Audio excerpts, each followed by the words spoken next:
તો ઠાકોરજીને આંખો આવી હતી. હવે કેટલા વૈદને બોલાવ્યા, નજર ઉતારી, પૂછ ફેરવ્યું, સ્વસ્તિ વાચન કરાવ્યું, દાન દીધા, પણ ઠાકોરજીની આંખો સારી ન થાય.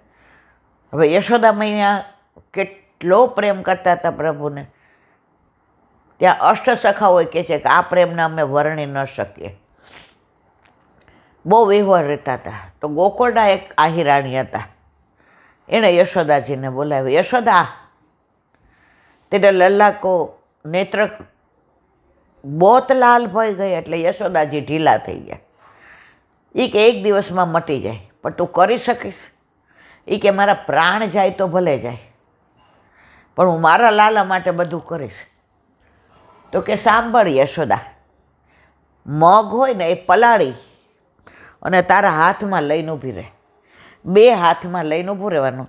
જ્યારે એના અંકુર કોટા ફૂટે અને એ ઠાકોરજીને અરોગાવે એટલે એના આંખો નેત્રો સારા થઈ જાય. યશોદાજી કે હું 24 કલાક ઊભી રહીશ. મગ પલાળ્યા, હાથમાં લીધા. હવે ઠાકોરજી પોતાની માને શ્રમ કરવા દે? આજે પ્રભુ ઐશ્વર્ય, વીર, યશ, શ્રી, જ્ઞાન અને વૈરાગ્ય આ બધું યમુનાજીમાં પધરાવીને આવ્યા હતા. અનંત ગુણભૂષિતે શિવ વિરમચિદે વસુતે, કે મારે ત્યાં ઐશ્વર્યની જરૂર નથી, મારે ત્યાં યશોદાના લાલા તરીકે જવું છે, ગોપીઓના સખા તરીકે જવું છે, ગોપના મિત્ર તરીકે જવું છે, રાધાજીના પ્રિયતમ તરીકે જવું છે. મારે ભગવાન તરીકે નથી જવું. ભગવાન તરીકે બધે બહુ પૂજાણો, પણ મમતા કેવી હોય, પ્રેમ કેવો હોય, સખ્ય કેવું હોય, વ્રજવાસીનું મિત્રતા કેવી હોય, આ બધું મારે મહેસૂસ કરવું છે. તો આ બધા ગુણ પોતાના કોનામાં પધરાવ્યા ઠાકોરજીએ? યમુનાજીમાં. એટલે આપણે યમુનાષ્ટક ગાઈએ ત્યાં શું કહીએ? અનંત ગુણ ભૂષિતે. યશોદાજી તો લઈને ઊભા રહ્યા કે સવાર સુધી હવે મારે કંઈ ખાવું નહીં, પીવું નહીં, કશું જ નહીં. આ કોટા ફૂટે ત્યાં સુધી ઊભી રહીશ. હજી તો આમ આંખ મુઠ્ઠી બંધ કરી, ત્યાં કોટા ફૂટી ગયા. આ કોના માટે? તમારા મનમાં પ્રભુ માટેના તત્સુખનું હોય, પ્રભુ માટે મનોરથ કર્યો હોય, પ્રભુ માટે કંઈ ઉત્સવ હોય, એ બધું સરળ કરી દે છે. પણ પ્રભુ અપેક્ષા રાખે છે કે તું મને લાડ કર, તું મને પ્રેમ કર. પ્રભુ પાસે બધું જ છે, એ ફક્ત આપણા પ્રેમના ભૂખ્યા છે. એનું પ્રગટ પ્રમાણ પ્રહલાદજીની 9ધા ભક્તિ ભાગવત યાદ કરો. વલ્લભ કે 9ધા તો ખરી છે, પણ આપણા પ્રભુ પ્રેમ માટે ગોકુળમાં આવ્યા છે, પોતાનું ઈશ્વરત્વ છોડીને. તો એ પ્રેમની 10મી પ્રેમ લક્ષણા ભક્તિ. તો યશોદાજી તો જોઈને રાજી થઈ ગયા, તરત અરોગાવ્યા, ઠાકોરજી નેત્ર સરસ થઈ ગયા. તો અંકુર આજે રથયાત્રાના દિવસે માના ભાવથી આરોગ્ય. હવે અષાઢ ગયો, શ્રાવણ, ભાદરવો અને આસો, જે આ નવરાત્રિ છે, ચૈત્રી નવરાત્રિ, એવી રીતે આસો મહિનાની નવરાત્રિ, આ બધાની ભાવના. આસો મહિનાની સામનીજીના ભાવની, આ કુમારિકાના ભાવથી, નિત્ય સિદ્ધાના, આ બધું અંદર આપણે જે સુબોધિનીજી સ્ટાર્ટ કર્યું છે, એ દસમ સ્કંદ આવશે. આ બધું જ વિવરણ વલ્લભે આપ્યું છે. એમાંથી ને વાંચેલું મને રંચક યાદ હોય કહું છું. એમાં મારી ઘણી બધી ભૂલ બી થતી હોય, પણ વલ્લભ સામે છે એટલે જે કેવડાવે છે એ કહું છું. હવે દશેરાએ ઠાકોરજીને આપણે ઝવેરા ધરીએ, મુગટની જેમ 10નું પેલું લઈ રેશમી દોરાથી બાંધી અને છોગો હોય ને આપણે લગ્ન હોય ત્યારે એવી રીતે ધરીએ. કેમ? 9 દિવસ 9 વિલાસ. દરેક સખીના ઘરે પ્રભુ પધારે. પેલી ચંદ્રાવલી હોય, બીજા લલિતાજી હોય, ત્રીજા વિશાખાજી હોય. આ બધા કીર્તનમાં આવે જ છે. પ્રથમ વિલાસ કિયો શ્યામાજુ, દ્વિતીય વિલાસ કેયો શ્યામા જો. એની અંદર કઈ સામગ્રી, કયા વસ્ત્ર, કયા વનમાં, આ બધું કીર્તનમાં છે જ. હવે સામનેજીને ઠાકોરજીનો વિરહ થાય. એટલો વિરહ થાય, સહન ન થયો. દસમને દિવસે દોડતા દોડતા પ્રભુને વિરહાગ્નિમાં મળવા ગયા. તો ચરણમાં જવ આવ્યો. એ વિરહાગ્નિ એવો કે જવમાંથી ઝવેરા થઈ ગયા. પ્રભુએ માથે ધરાવ્યો કે તમારો વિરહાગ્નિ મારા સર આંખો પર. હું મહેસૂસ કરું છું, હું ફીલ કરું છું કે હું જેમ આપના વિના નથી રહી શકતો પ્યારીજુ, એમ આપ પણ મારા વિના નથી રહી શકતા. તો આ આખા વર્ષમાં 4 અંકુર, 2 સામનેજીના ભાવથી ધારણ કરે અને 2 માના વાત્સલ્ય ભાવથી અરોગે. તો રથયાત્રા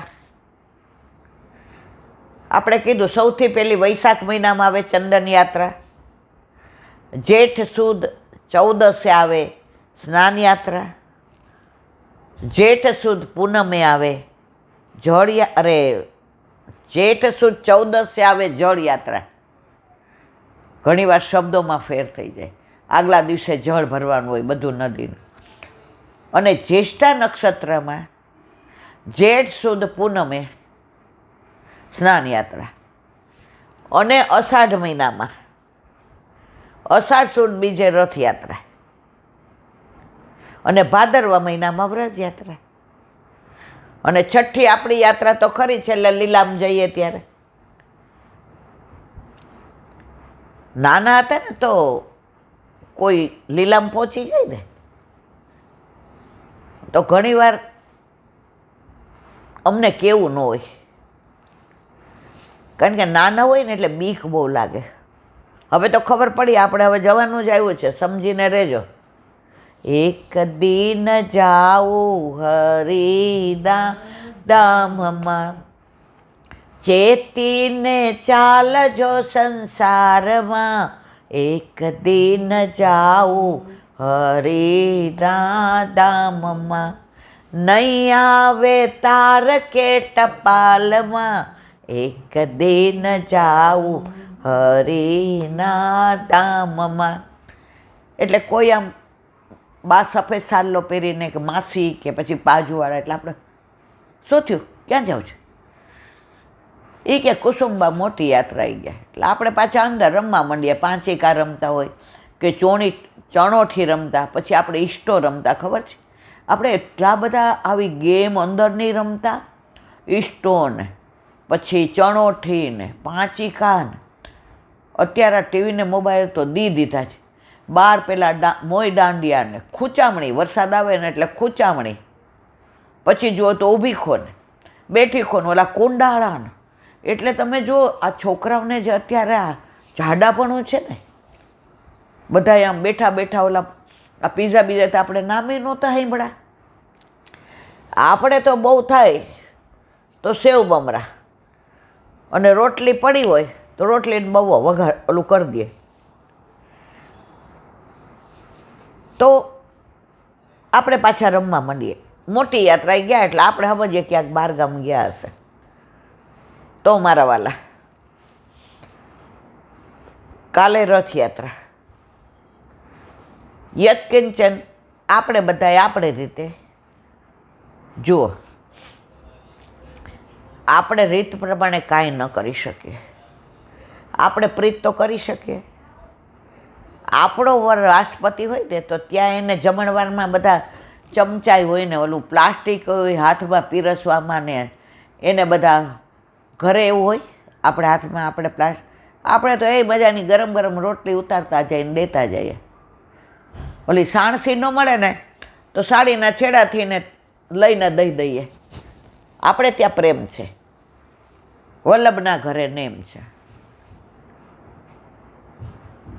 તો રથયાત્રાનું તો ઘણું બધું. પછી એક નાનો પ્રસંગ આપણે જગન્નાથજીનો કહેશું, કારણ કે અત્યારે એનું જ અનુસંધાન હોય. પણ એની પહેલાં બીજી વાત કે જેમ રથયાત્રા છે એ જ દિવસે આપણા પ્રાણ પ્યારા વલ્લભે આસુર વ્યોહ મોહ લીલા કરી હતી. હવે આસુર વ્યોહ મોહ લીલા એટલે શું?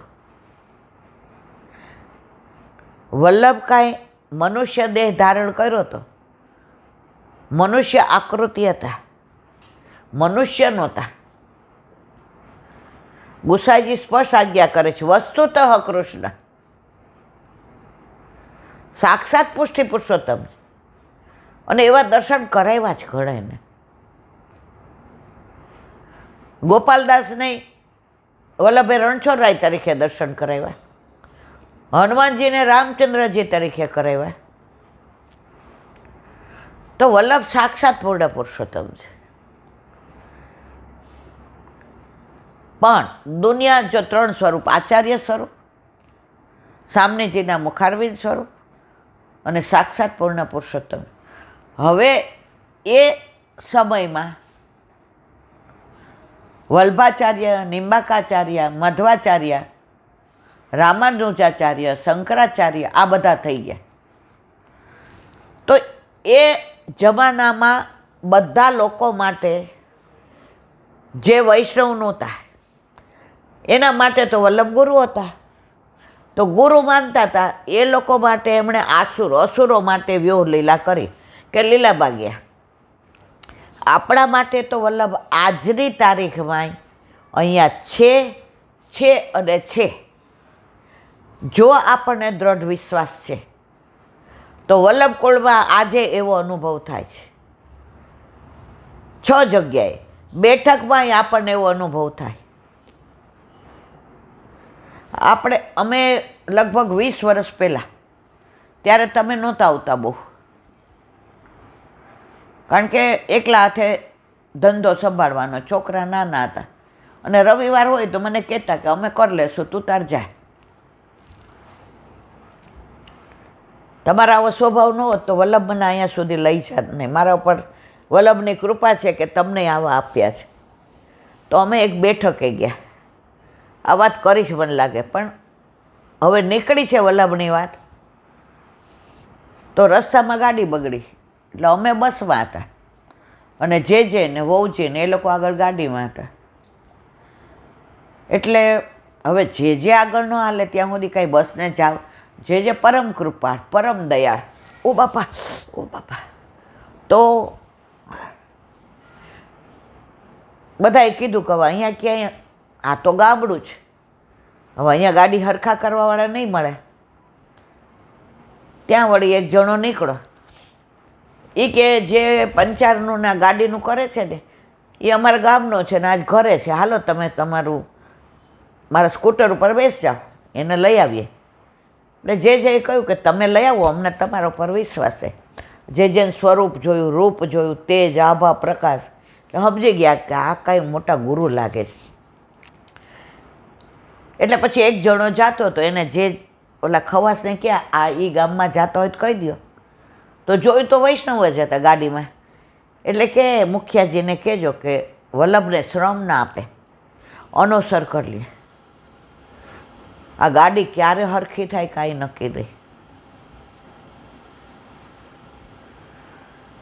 ઓલા કે જે આપ અમારી ગાડીમાં આવો, એ કે ના એમ ના આવાય. વહુજી સાથે હતા, અમે બધા હતા. એ કે આટલા સમાચાર આપજો. હવે પહેલાં જઈને સમાચાર આપ્યા મુખિયાજીને. અનોસરનો ટાઈમ 12:30